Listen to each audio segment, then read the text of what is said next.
Assalamualaikum warahmatullahi wabarakatuh. Jadi saya akan menjelaskan mengenai existential therapy process. The third of existential therapy process. Jadi ada 4 proses terapi eksistensial. The first, objective of existential therapy. Yaitu pertama, tujuan terapi eksistensial. The goal of therapy is to help client move toward authenticity and learn to recognize when they are deceiving themselves. Jadi tujuan terapi adalah untuk membantu klien bergerak menuju keaslian dan belajar mengenali ketika mereka menipu diri mereka sendiri. Orientasi eksistensial berpendapat bahwa tidak ada jalan keluar dari kebebasan karena kita akan selalu bertanggung jawab. Jadi, tugas terapi eksistensial adalah mengajarkan klien untuk mendengarkan apa yang sudah mereka ketahui tentang diri mereka sendiri, meskipun mereka mungkin tidak memperhatikan apa yang mereka ketahui. Tetapi, adalah proses yang memunculkan kehidupan pada klien. Peningkatan kesadaran adalah tujuan utama dari terapi eksistensial ini, yang mungkin klien untuk menemukan bahwa kemungkinan alternatif yang ada dan tidak ada yang dikenali sebelumnya. Jadi klien menyadari bahwa mereka yang membuat perubahan dalam mereka sendiri yang sekarang.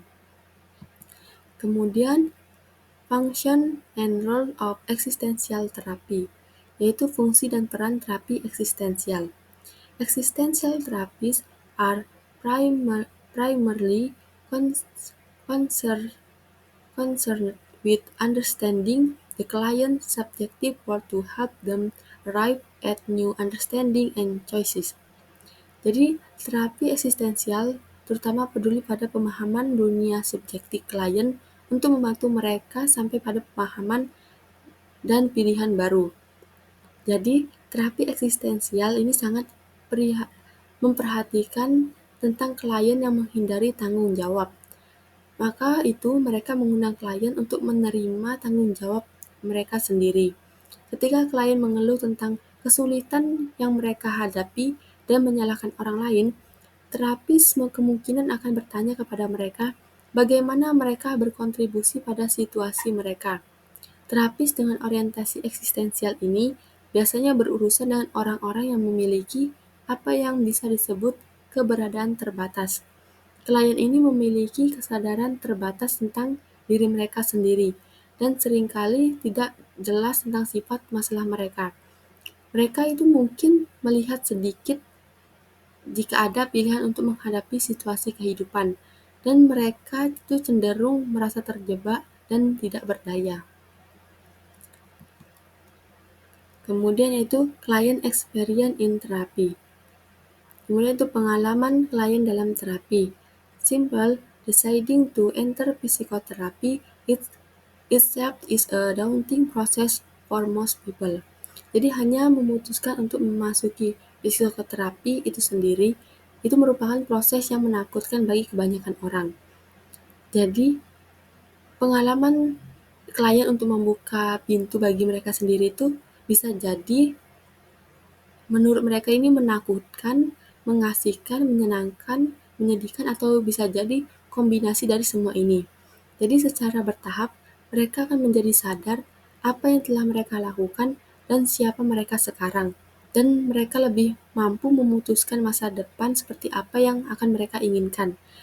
Melalui proses terapi, mereka dapat mengeksplorasi alternatif untuk mewujudkan visi mereka.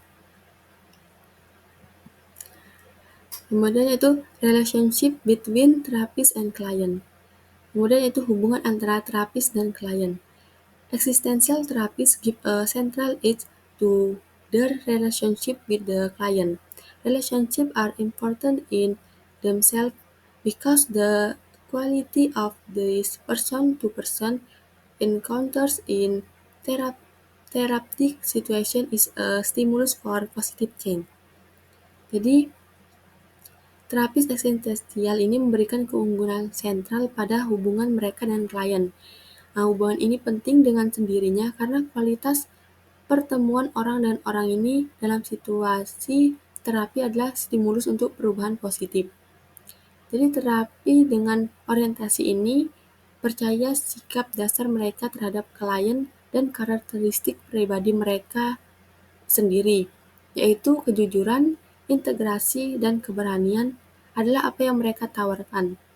Terapi adalah perjalanan yang dilakukan oleh terapis dan klien untuk menggali lebih dalam seperti yang dirasakan oleh klien. Jadi seorang terapis dalam proses membantu kliennya juga perlu memahami dan menyadari pengalaman pribadi mereka sendiri. Nah, terapi juga harus sadar akan perasaan, pikiran, dan cara pandang mereka terhadap dunia agar lebih empatik dan efisien dalam berhubungan dengan klien. Terapis juga harus memahami diri sendiri untuk bisa benar-benar memahami orang lain. Jadi inti dari hubungan terapi adalah rasa hormat dan keyakinan bahwa klien mampu mengatasi masalah mereka dan menemukan cara hidup yang lebih baik. Next yaitu application therapeutic techniques and procedure. Kemudian itu aplikasi teknik dan prosedur terapi. The first in the early phase of counseling. Pertama yaitu fase awal counseling. The therapy help the client become aware and understand the view of the world. Clients are invited to reconsider the way the view live, as well as check whether their values, beliefs, and assumptions they are still true and relevant. Jadi, pada fase awal ini, terapis membantu klien menyadari dan memahami pandangan mereka tentang dunia. Klien diajak untuk mempertimbangkan kembali cara mereka memandang hidup, serta memeriksa apakah nilai, keyakinan, dan asumsi mereka masih benar dan relevan. Next yaitu in the middle phase of counseling. Kemudian yaitu fase tengah counseling. Clients are invited to delve deeper into where their values come from and who influence them. By doing this self-exploration, they often gain new understanding and may change some of their values and attitudes. This process helps them be clear about what's important in life and how they make decisions based on personal values. Jadi pada fase tengah ini, klien diajak untuk memahami lebih mendalam dari mana nilai-nilai mereka berasal dan siapa yang mempengaruhinya. Dengan melakukan eksplorasi diri ini, mereka saling mendapatkan pemahaman baru dan mungkin mengubah beberapa nilai dan sikap mereka. Nah, proses ini membantu mereka lebih jelas tentang apa yang penting dalam hidup dan bagaimana mereka membuat keputusan berdasarkan nilai-nilai pribadi. Next yaitu the final phase of counseling. Kemudian yaitu fase terakhir counseling. Existential therapy help people apply what learn about themselves into real life. Therapy sessions are just a small part of the exercise to live a more meaningful life. The goal is for clients to be able to apply the values they find during therapy in their daily life. Even after the therapy ends, clients usually discover their strengths and learn how to use them to live a more meaningful and purposeful life. Jadi pada fase terakhir ini, terapi eksistensial itu membantu orang menerapkan apa yang mereka pelajari tentang diri mereka ke dalam kehidupan nyata. Sesi terapi hanyalah bagian kecil dari latihan untuk menjalani hidup dengan lebih bermakna. Tujuannya yaitu agar klien bisa menerapkan nilai-nilai mereka dalam menemukan selama terapi dalam kehidupan sehari-hari. Bahkan setelah terapi berakhir, klien biasanya menemukan kekuatan mereka dan belajar cara menggunakannya untuk menjalani hidup yang lebih bermakna dan penuh tujuan. Jadi, pendekatan eksistensial yang ini tidak seperti kebanyakan terapi lainnya, karena ini tidak berorientasi pada teknik. Seperti yang dikatakan von Tres, terapi eksistensial ini lebih suka dianggap sebagai tema filosofis, bukan sebagai orang yang memperbaiki jiwa. Jadi seperti yang disebutkan sebelumnya, terapi eksistensial ini bebas untuk mengambil dari teknik yang berasal dari banyak orientasi lain. Namun, mereka tidak menggunakan serangkaian teknik yang tidak terintegrasi. Mereka itu memiliki seperangkat asumsi dan sikap yang membantu intervensi mereka dengan klien. Next yaitu existential therapy from a multicultural perspective. The first, the power of diversity perspective. Jadi terapi eksistensial dari perspektif multikultural yang pertama yaitu kekuatan dari perspektif keragaman.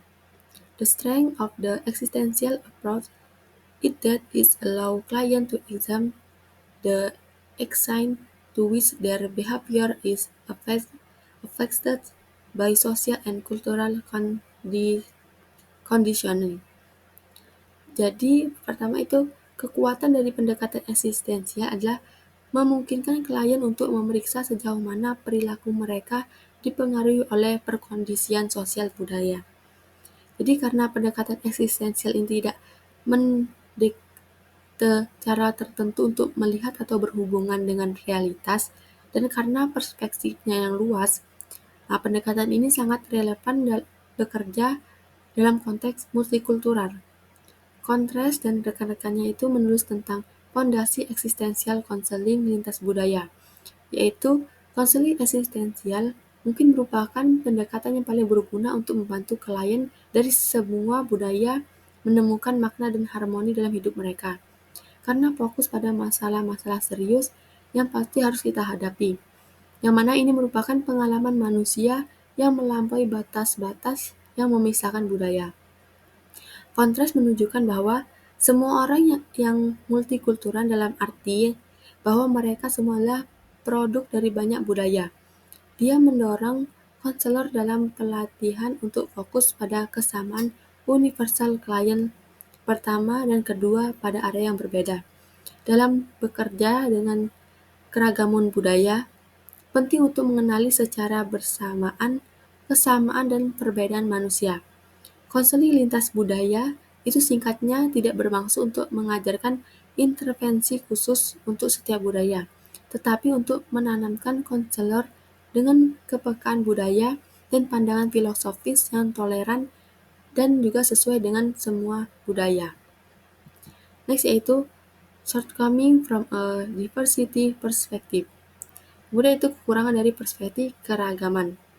A potential problem in existential theory is that it is so focused on philosophical assumption of self-determination, which may not take into account the complex factors that many people who have been oppressed must confront.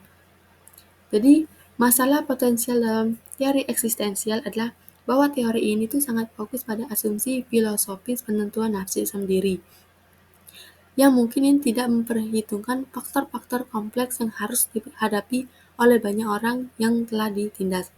Jadi terapi eksistensial ini membantu orang menerapkan apa yang mereka pelajari tentang diri mereka dalam kehidupan nyata. Sesi terapi ini hanyalah bagian kecil dari latihan untuk menjalani hidup yang lebih bermakna. Jadi tujuannya itu agar klien bisa menerapkan nilai-nilai yang mereka temukan selama terapi dalam kehidupan sehari-hari, bahkan setelah terapi itu berakhir. Jadi klien biasanya menemukan kekuatan mereka dan belajar cara menggunakannya untuk menjalani hidup yang lebih bermakna dan penuh tujuan. Jadi oleh sebab itu, banyak klien menghadapi pendekatan konseling yang struktur dan berorientasi pada masalah yang tidak ditemukan dalam pendekatan eksistensial, yang menempatkan tanggung jawab pada klien untuk memberikan arahan terapi. Jadi meskipun klien mungkin bisa merasa lebih baik jika mereka memiliki kesempatan untuk berbicara dan dimengerti, mereka itu cenderung mengharapkan konselor melakukan sesuatu untuk membawa perubahan dalam situasi hidup mereka. Jadi tantangan utama yang dihadapi konselor yang menggunakan pendekatan eksistensial adalah memberikan arahan yang konkret dan yang cukup untuk klien ini tanpa mengambil tanggung jawab dari mereka. Mungkin cukup sekian pemaparan dari saya. Wassalamualaikum warahmatullahi wabarakatuh.